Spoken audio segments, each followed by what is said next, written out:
हे hello मेरे बच्चों, आप सभी का पुनः स्वागत है। आज बहुत दिन के बाद क्लास ले रहे हैं। क्लास 12 का जो फिजिक्स का एग्ज़ाम होने वाला है उसके लिए क्या क्या इम्पोर्टेंट आपके क्वेश्चन बन सकते हैं, उस सीरीज में आज पहला सीरीज होगा आपका। तो ठीक है, और ये अभी ऑब्जेक्टिव होगा, फिर सब्जेक्टिव सीरीज भी करेंगे। बस 2 दिन के अंदर सारा का सारा आपको मिल जाएगा, लगभग 100 ऑब्जेक्टिव क्वेश्चन और इम्पोर्टेंट क्वेश्चन। तो सीधा क्वेश्चन पे आ रहे हैं। ठीक है, क्वेश्चन आपका क्या कर रहा है, देखिए।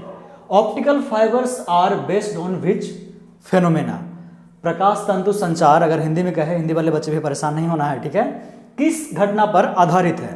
तो ये किस घटना पे आधारित है? ऑप्टिकल फाइबर फेनोमेना, स्कैटरिंग पे, रिफ्लेक्शन पे, टोटल इंटरनल रिफ्लेक्शन पे या पोलराइजेशन पे।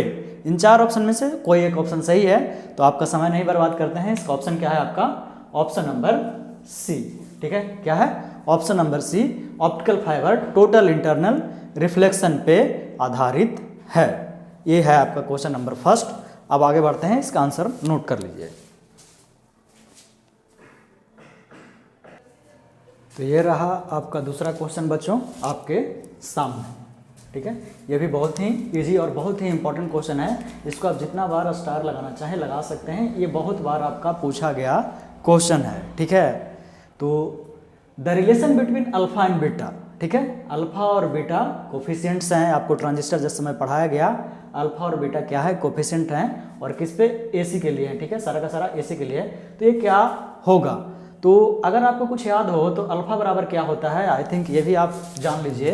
ठीक है, अल्फा बराबर हम लोग क्या लिखते हैं? Delta I C by delta I E. ठीक है, और ये किसके लिए? एसी के लिए। उसी तरीके से बीटा बराबर लिखते हैं डेल्टा आई, क्या हो जाएगा यहाँ? आई सी ही रहेगा, लेकिन नीचे डेल्टा आई बी हो जाएगा एसी के लिए। तो ये दोनों भी आपका 1 नंबर में पूछा जा सकता है, इसलिए इसको भी हम बता दिए। तो क्या होता है आंसर इसका? क्या होगा आपका? Option number A, alpha beta. Alpha और बीटा का रिलेशन ये है, alpha is equal to beta 1 plus beta. ठीक है, इसको उतारिए।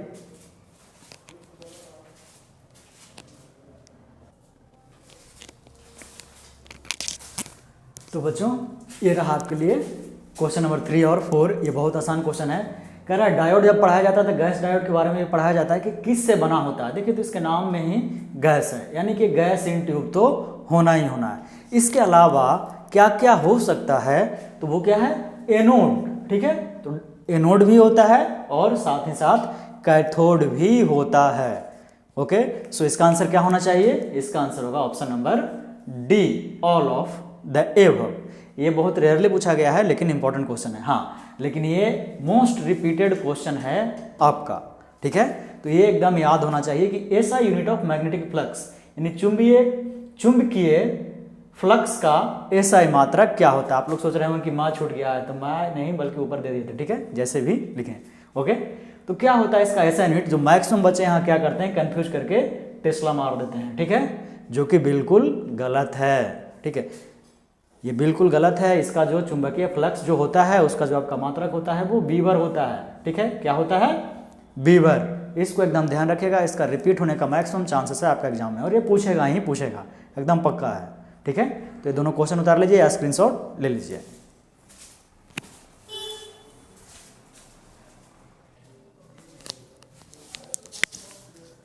देखिए बच्चों, आपके सामने 2 क्वेश्चन फिर से रखे हैं। जल्दी जल्दी करने के लिए आपको 2 कर रहे हैं। Which has the longest wavelength, यानी सबसे बड़ी वेवलेंथ किसकी है? ठीक है, तो यहाँ ऑप्शन है radio wave, X rays, ultraviolet rays या इंफ्रारेज। जो मैक्स बच्चे करते हैं वो एक्स रे को मार के चल देते हैं, लेकिन यहाँ वो बिल्कुल गलत है। इससे पूछा क्या है? वेवलेंथ, यानी तरंगदैर्घ्य। तरंगदैर्घ्य जिसको पढ़ते हैं वो क्या है, किसका? तो सबसे ज़्यादा यहाँ जो हम लोग रेडियो सुनते हैं उस रेडियो वेव का होता है। ठीक है, कौन सा ऑप्शन होगा इसका? ऑप्शन नंबर ए।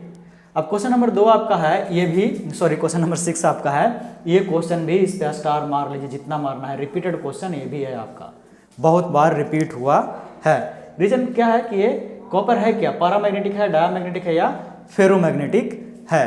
तो इस पे आपको पारा डाया फेरो पे एक क्वेश्चन मिलना ही मिलना है, इसकी गारंटी है।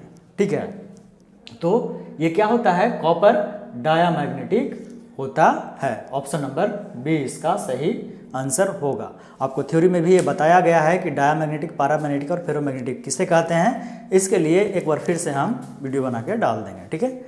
ये क्लियर हुआ, इसका भी स्क्रीनशॉट लीजिए आप लोग।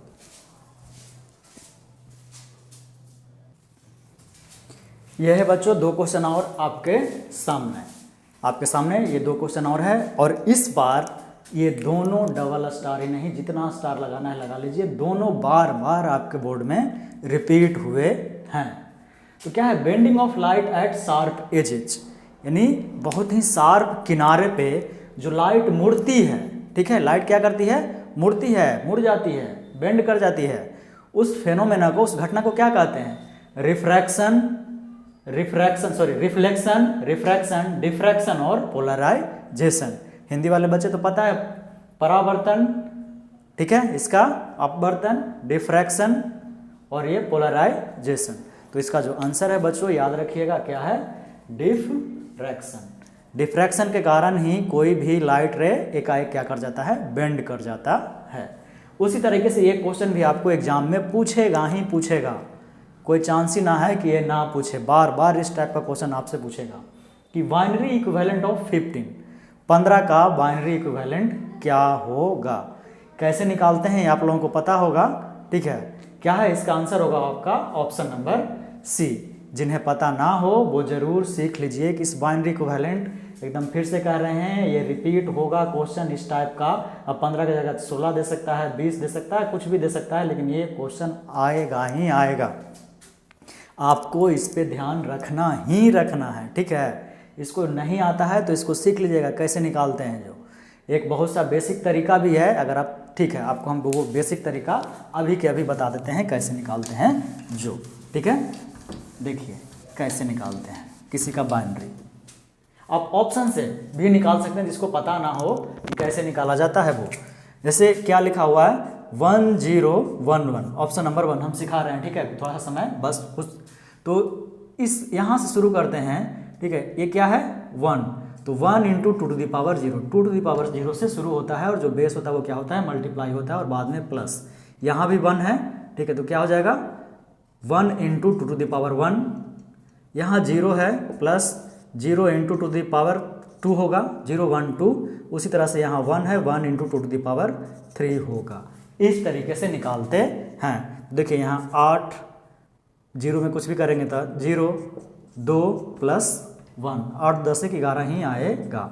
लेकिन अगर इसको करेंगे तो देखिए क्या है, ये वाला क्या हो जाएगा, 0 की जगह 0 into 1 power into 2 to the power क्या हो जाएगा, sorry 1 into 2 to the power 2 हो जाएगा। तो यहाँ से 11 आया था, और 2 टू द पावर 2 का मतलब 4, यानी 11 प्लस 4 15 हो जाएगा। ये है तरीका निकालने का सिंपली। नहीं तो अदर जो अगर 15 से निकालना चाहते हैं, ठीक है, तो इसको क्या करना है, इस तरीके से निकालना होता है, ठीक है। इसको जिस तरह से आप फैक्टराइज करते हैं, आप उस तरह से इसको निकालना होता है, ठीक है। 0 आएगा वहाँ 0 नहीं कटेगा वहाँ, तो किस तरीके से आप निकालिए ये आपके ऊपर निर्भर करता है। हम कहेंगे आप हमेशा इस ऑप्शन के थ्रू जाइएगा, ठीक है। अब बढ़ते हैं हम आपके लिए आगे के क्वेश्चन पे।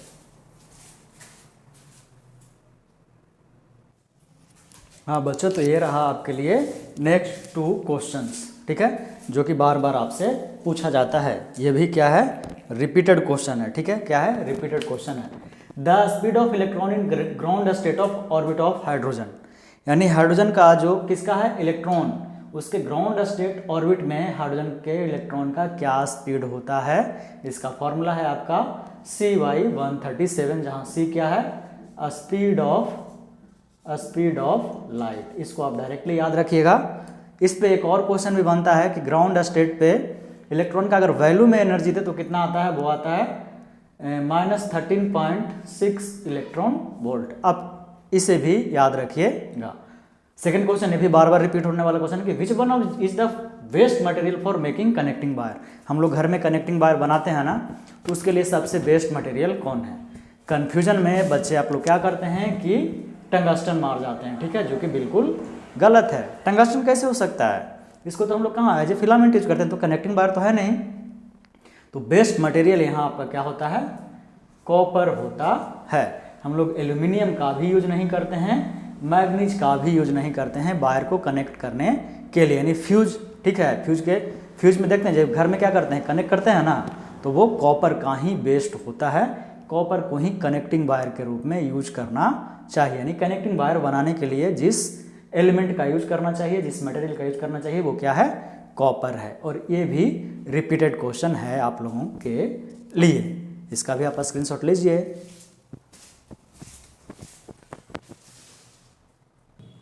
ठीक है बच्चों, आज है हम आप लोगों को यहीं तक छोड़ते हैं। ठीक है, छोड़ते हैं, यहीं पे फिनिश करते हैं आज। थोड़ा क्या बोलते हैं, थोड़ा प्रॉब्लम हो रहा है, तो 10 क्वेश्चन ही हैं, लेकिन इसका 100 क्वेश्चन का बात किए हैं ना। ठीक है, तो अगले सेशन में इसको हम फिर से कंबाइन कर देंगे, तो कम से कम 50 क्वेश्चन का अगला सेशन होगा, आधा घंटा या 1 घंटा के आसपास का सेशन रहेगा। उसमें इससे और रिलेटेड कितने टाइप का क्वेश्चन बन सकते हैं, हम उसका भी डिस्कशन करेंगे। तो आज यहीं पे एंड कर रहे हैं। सेशन अगर पसंद आया हो तो अपने दोस्तों में शेयर ज़रूर कीजिए। ठीक है, इतना तो हक बनता है हमारा। ठीक है, लाइक शेयर रुकना नहीं चाहिए। ओके, ठीक है, टेक केयर, बाय बाय, जय हिंद, जय भारत।